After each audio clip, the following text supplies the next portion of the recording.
お休み前の田中ラジオ。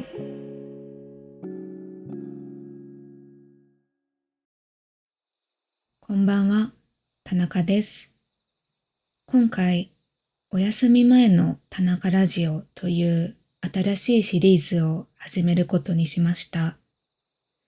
私の YouTube チャンネルをいつも見てくださっている方はご存知だと思うんですが、私は3年前くらいから田中ラジオという日本語リスニング用のシリーズをアップしています。普段の田中ラジオでは日本の文化とか日本語の勉強についてのこととかを話すことが多いんですが、このお休み前の田中ラジオでは勉強の話はあまりせずに一日の終わりに気軽に聞ける話をしていきたいと思っています。私は普段日記を書くことが多いんですが、このシリーズではその日あったことや最近の出来事をジャーナリングするような気持ちで話してみようと思っています。よかったら寝る前のリラックスタイムに聞いていただけると嬉しいです。さて、今夜は私が最近ちょっと勇気を出して行ってみた近所のお店の話をしたいと思います。皆さんは家や学校や職場の近くにいつも気になっているけど一度も入ったことがないお店ってありますか？私の家の近くにはずっと気になっていた豆腐屋さんがあるんです。他のものは売っていない昔ながらの専門店です。私は今の家に引っ越してきた時からそのお店がずっと気になっていたんですが、一度も入ったことがありませんでした。なぜかというと、お店に入っていくお客さんは常連さんっぽい人がほとんどですし、店の外から中の様子があまり見えなくて、少し入りにくい雰囲気なんです。それに、専門店で豆腐を買ったことがなかったので、豆腐の買い方とか、豆腐の種類とかも全然知らなくて、なんだか恥ずかしい気持ちがあって入ることができませんでした。でもこの前、お昼ご飯に麻婆豆腐がどうしても食べたくて、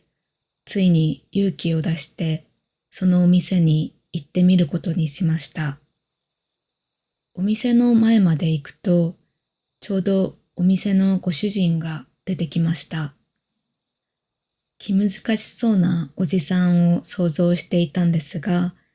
出てきたのは優しそうなおじいさんで、少しほっとしました。私が豆腐くださいと小さい声で言うと、すぐに豆腐を一つ袋に入れて渡してくれました。お店の中を見ると、豆腐だけでなく、豆腐でできたお菓子も置いてあったので、それも買いました。家に帰って早速豆腐を食べてみたら、優しい味がしてとても美味しかったです。勇気を出して買いに行った分、もっと美味しく感じました。もっと早く行けばよかったなと思いました。初めての場所に行くのって緊張しますけど、一歩勇気を出すと新しい出会いや発見があるんだなと感じた出来事でした。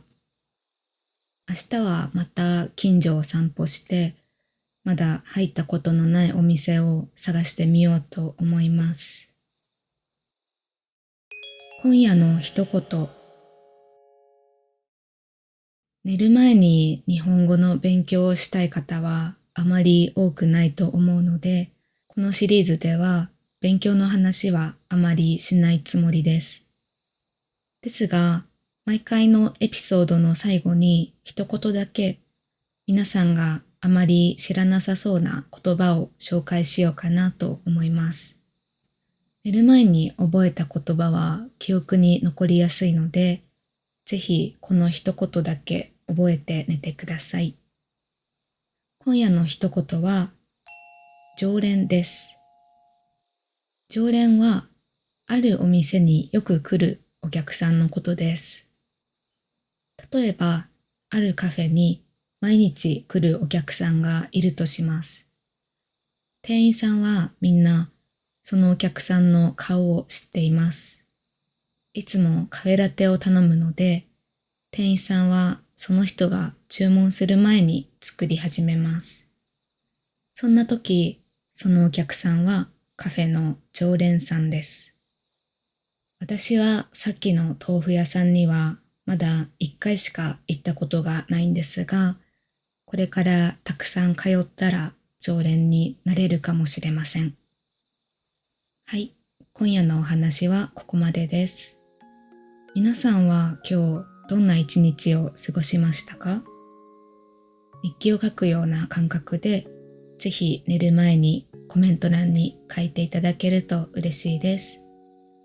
それではおやすみなさい。